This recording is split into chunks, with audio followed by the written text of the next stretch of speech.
Hello guys, today we're going to take another look at the Volvo A40D articulated dump truck. This was already an RC model, so we're going to take it apart, have a look inside, see what kind of components they decided to use, and hopefully we'll get upgrading the model today.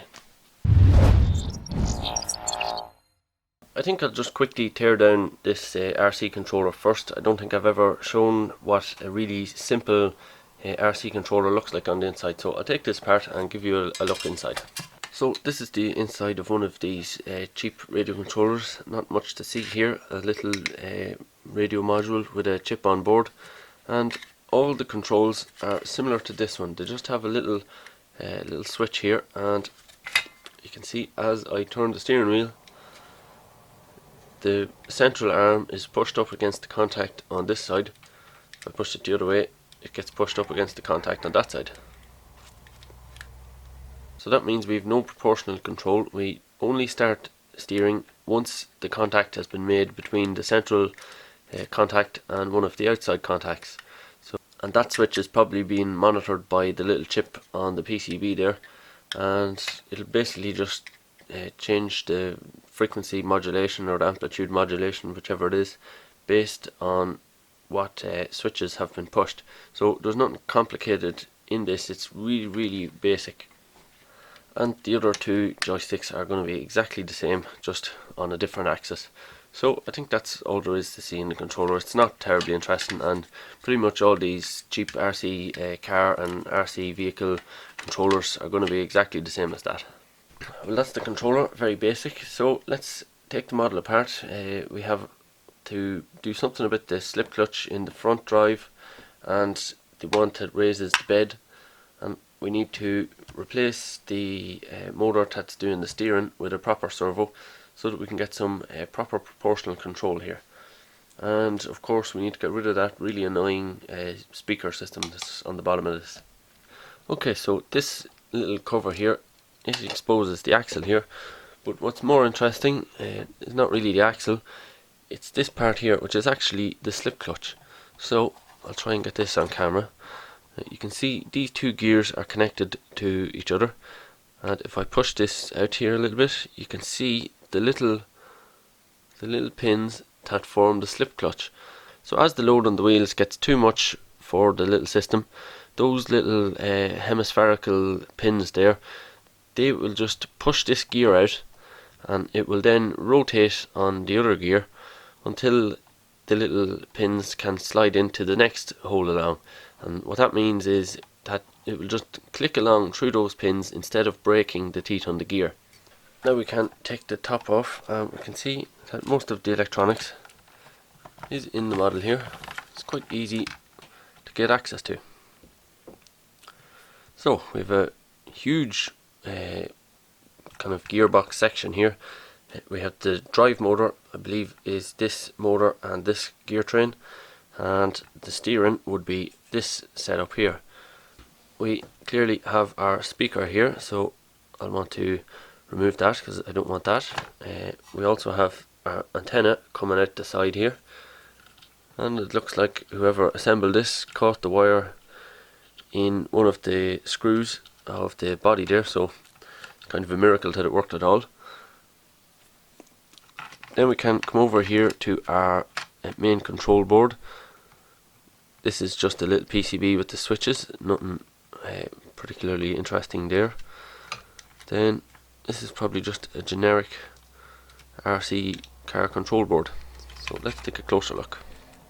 Something I just noticed there, this is actually made in January 2015 according to this PCB here, which is quite remarkable. I actually thought this was really old model.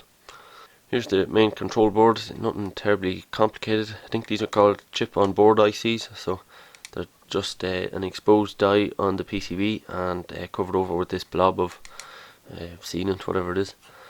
These are bound to be the motor drivers because there's three of them, there's three motors, and we have smoothing capacitors on the outside, so that's most likely that. There's really nothing terribly interesting there. Obviously there's some sort of a soundboard, or the chip has some sort of sound function. Actually probably one of those chips is the one that does the sounds, and the other is just controlling everything. I'd imagine this one controls everything because it looks like all the signal wires are coming out from this one to the motor drivers. So there's nothing terribly interesting in this model really. I'm just going to get rid of this, get rid of the switches here. I don't need those. There's two wires here, they are from the little beacon on the roof, so I want to keep that. I'll get rid of this main control board, get rid of the antenna, and I'll probably just leave that speaker there and just desolder the wires.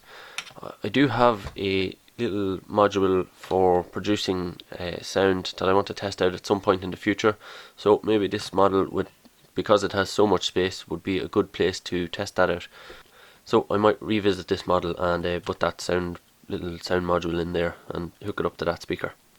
Here's something that some of you mightn't have seen before. This is how a really simple switch is made, and this will be common in things like calculators and stuff like that. It's a very old way of doing things. So you have your switch contacts here, so either side of this little circle, it's kind of split in half, but the two contacts have little fingers that go out between each other, but none of them are touching. Neither of these two contacts touch. Instead, on your little switch here, little rubber switch, you have a carbon contact, which is the black piece in the middle, and that's recessed into the switch until you push down on the rubber of the switch, and that pushes the contact out. So like that. Now that rubber sits above the contacts here on the PCB, and when you push down your carbon contact, it comes to place on top of these two copper contacts, and that makes the connection which forms your switch.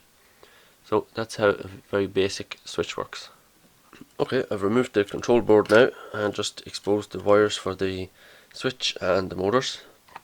And in the cab here I just added a resistor for the beacon light here. So I'll just show you that's working now as well. So it's just left to wire that up to the control board. But before we do that, I'm going to take a look inside this little gearbox and see how that works. When you remove the motor and the gearbox, you can see this little lever arm is controlled by the steering motor, which is along this side, and that mates to this little arm that's coming from the rear here. And that is how we were getting our steering. This little arm just pushing inside this lever here. Now when we take a look inside the gearbox, we can see our drive motor's slip clutch thing there, servo saver type thing. There's the spring that pushes the two gears we seen earlier together, and that is just enough pressure to help prevent the gears getting damaged. But I'll probably take that out and maybe glue those gears together or put a small screw through them, because if the model can't move, then it's no real use to me, so I just get rid of them. This gear here seems to serve the same purpose as the servo saver type thing that was over here, except this time instead of the little hemispherical pins, this one just applies a constant pressure against the gear here. So this gear goes through the drivetrain to the motor, and this little plate comes straight through. It's connected to the axle here and goes straight through to the little lever arm that connects to the rear for the steering here. So this one just applies constant pressure, and when the model has completely turned its steering sideways, this plate just spins against this one. So that's a pretty simple way to do that as well. But obviously that won't work for us, so we'll have to get a servo in there somehow. I put a few screws through the slip clutch here, so that'll sort that out. It won't slip anymore, and it'll either work or it'll break, so we'll just have to wait and see. I removed the steering motor and all the steering gears. You can see there's nothing in there, and just replaced it with a single servo here. So I'll give this a go. I'm just using this little lever arm instead of the one that was originally in it. So we'll just throw this into the model and see if it works okay. There's the servo in place. I tried it with a 3.7 volt battery and it didn't really work, so I've switched to 7.4 volts, give it a little bit more power, and as you can see the steering is quite alright. So I guess next thing is to just put it together and get it tested properly, see if it all works together. I had to cut a hole out of this inner piece from inside the cab here, which meant that we lost our passenger seat, but that's not a big deal. I just needed to cut the hole out of there to let the top of the servo up here so that I can run the wires through and get the cab back on. Well, this plan isn't working out exactly as I had hoped. Because we needed the higher voltage for the servo, I was going to use this little board that piggybacks on top of a standard Arduino Pro Mini and then has a standard TB6612 FNG motor driver module on top. But unfortunately I can't seem to get control of these PCF 8574 chips that I'm using on this particular board. So I don't know why that is, but it's not working anyway. So what I did instead was I wired up one of the smaller modules, which is designed for 3.7 volts input max, or sorry, 5 volt input max, but I'm using this 3.7 volt battery here to power that. So the servo alone is getting a separate power supply here from the batteries that came in this model, so it's about 6 volts, 4 AA batteries in the back of the model here, so that's supplying the power for the servo, and I added a second battery to power our little control board here. So possibly the model is going to end up with 2 batteries. I also decided to just use DuPont connectors to connect everything up here, because I have a feeling I'm going to want to pretty much replace all of this later on. I probably am going to put the 6 N20 motors into this, one on each wheel. Should make it a little bit better, and then I'll need to change the wiring, and also I'll have more space in here, so probably I'll do something different. I'll probably want extra motor drivers in here at that point. But for now I have the drive motor, the servo and the motor from the back all hooked up to my new PCB. So I have the 2 motors, drive motor and the one for the lifting the bed of the truck. They are hooked up to the motor driver on the chip. I have the servo hooked up there, and our beacon is also hooked up to a digital output. So I have everything wired up here. I'm not going to modify the motor in the rear in this video. I'll do that in a following video, because this is taking a bit longer than I expected. But what I'll do now is just close it all up, and we'll see if we've improved how well it drives. Okay, so previously we tried to get round this corner and our truck wasn't able to do it. I'm not sure if it's going to be any better now, but we'll give it a go.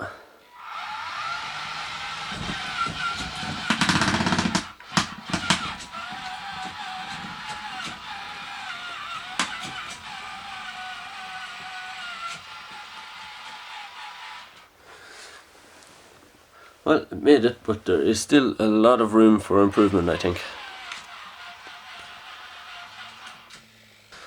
We do have our speed control now though, so we can go nice and slow if we want, or we can go a bit faster.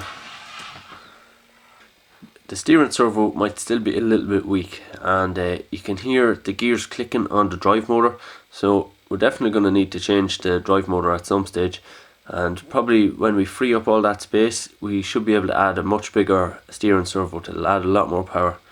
I also have the bed wired up, but it's not been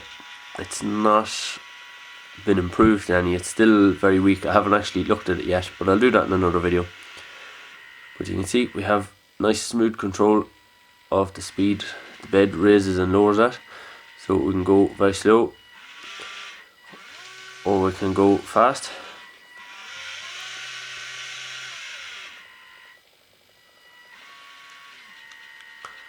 So we definitely have much better control. You can see our little beacon flashing there as well. That's the same as the Massey, only it's only one beacon rather than 2. I just haven't got the other one wired, is basically what's happening there. So we did improve it slightly, but still a lot of work to do. I'll see if we can climb this little hill now. It might just break the gearbox, but we'll give it a go and see. Okay, we'll see if removing the slip clutch gives the model enough power to climb this hill, or if the gearbox is just going to well, break. I'd assume the gears are going to slip, so let's give it a go.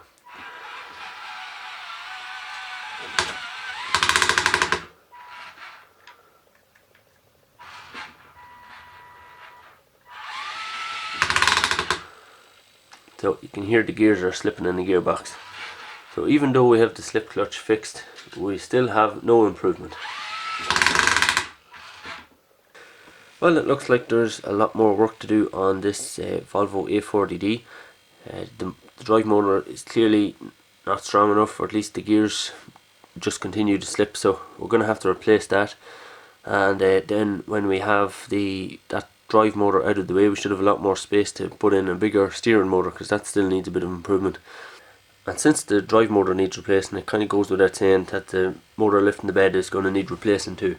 So this wasn't as quick a conversion as I thought it was going to be. But that's all I have for today's video. So if you liked it, make sure and hit the like button, and if you have any comments or suggestions, let me know below the video, or head over to the forum. And I think that's pretty much everything, so thanks very much for watching.